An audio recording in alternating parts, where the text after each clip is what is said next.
A lot of principals or people bring me in, ask me to talk about accountability.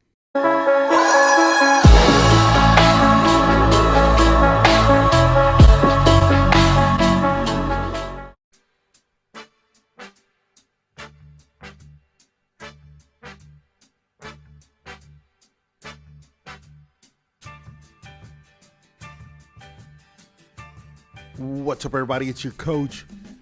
Welcome back to the Coach HP show on this very beautiful Saturday evening here. Today's topic, it's a tough one, but it's one we got to talk about. When I speak at high schools, speak to colleges, but predominantly in high school, a lot of principals or people bring me in, ask me to talk about accountability. Why is accountability lacking? Why is accountability so important? For me, this is super ironic because as I saw today what happened to Joe Rogan when they pulled up old clips of him saying the N-word, saying it in a joking fashion, saying it where looks like he's making fun of people, he's being chill, whatever it is. And obviously it was a real long time ago, but somebody edited and chopped up him saying the N-word repeatedly over and over and over and over again, where now it looked really bad. And obviously when you do something like that to somebody, it's with bad intentions. And the best thing that he did was he took accountability for it. He said where his headspace was what he said it. He said he learned from it and that he's moving forward, but he addressed how serious it was and how unhappy he was of what he did. Everything else goes beside the point, but that accountability to look in a camera, not edit it, and just speak from the heart and say, listen, I messed up here, I messed up here, I messed up here. Nobody's perfect. That accountability is huge. Why is that important in this conversation? Because we don't talk about accountability, especially with kids, because it's hard. Very few kids want to go up to their parents and say, look, I messed up here. Because depending on the trajectory you've set for, every time your kid's messed up in the past, whatever you do, that's what they're going to think of when things are going bad. So if you've beat them up before, if you've done something super, super, super negative, I'm not talking about a punishment, but I'm talking about like beating up, heavily put it just from real bad, then they're never going to go up to you and you're not teaching anybody to be accountable. So the first thing you have to do is when you open that level of communication, you can say, listen, this is what I tell people all the time. That's why we're talking about this now. When parents ask me, listen, my kid messed up here, here, here, what should I do? I go, it's super easy. First thing you say is, look, man, I love you. Or if it's your daughter, look, baby, I love you. You're the best. But you messed up here. It's okay. You messed up here. Here's the consequence of what happened. But I appreciate you telling me. That builds trust.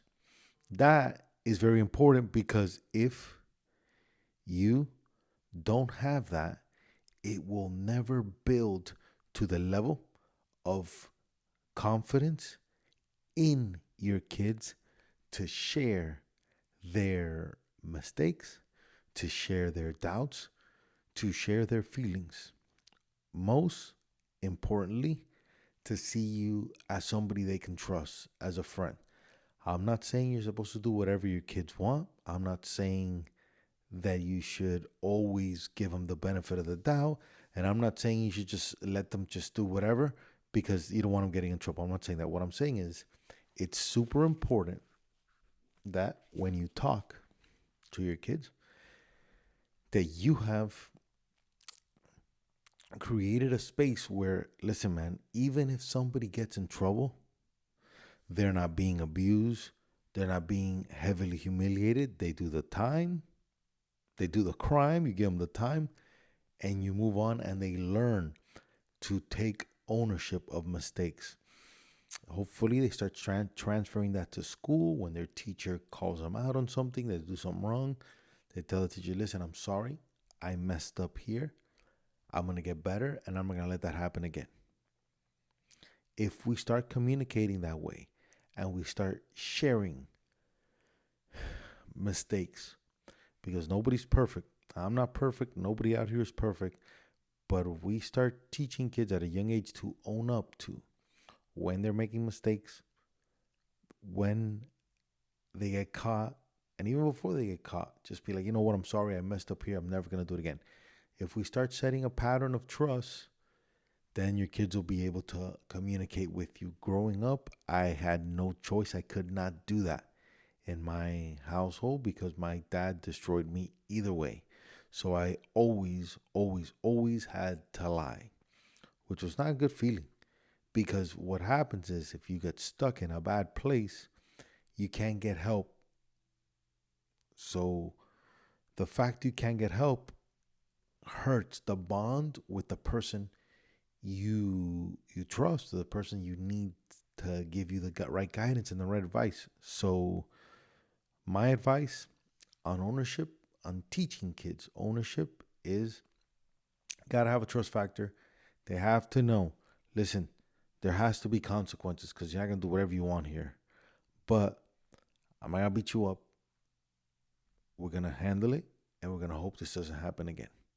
And then if it repeatedly happens over and over, then you make a choice. Because I always tell parents, you make a choice here on how you're going to handle it. You could ground them 2 weeks, ground them a month, whatever it is. But if you don't gain their trust and be able to help them, they're going to go somewhere else. I'm not going to tell you anything. You'll find out eventually. But instead of knowing when it's the danger levels at a 3, you might hear about it when it's an 8 or a 9 because they didn't want to come and talk to you. It's your coach. Subjects like this are tough, but I hope that you guys out there get a little bit of this and start incorporating your life with your kids so that things can run smoothly, especially during rough times. Hope you have a great weekend. I will see you tomorrow.